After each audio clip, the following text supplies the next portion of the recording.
increase in an attempt to reduce respiratory tract damage.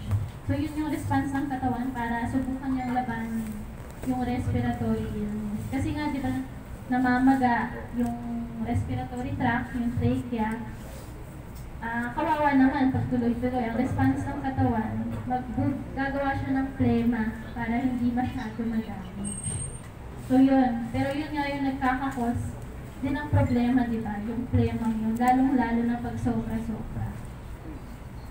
Pagkatapos nun, pag hindi natin ginamot, di ba, yan napansin nyo, namaga, nagkaroon na ng sipon, pisik, halak. Pag hindi natin agad gamutin, ang susunod na mangyayari, hihina siya. Magkakaroon ng immunosuppression, hihina na ang immune system. Tapos, posible, damay-damay na yung ibang organ system. Tapos kung may magkaroon, yan, nauuso din na nagkakaroon ng secondary bacterial infection. So, yun po. Di ba number 1 na sakit na sa kalapate, nag-agree tayo, sakit sa baga.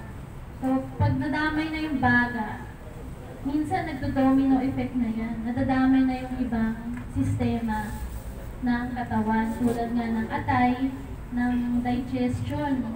Nakaka-affect din ng digestion. Kasi nga, isipin nyo, nagkasakit, hihina na yung immune system, di ba?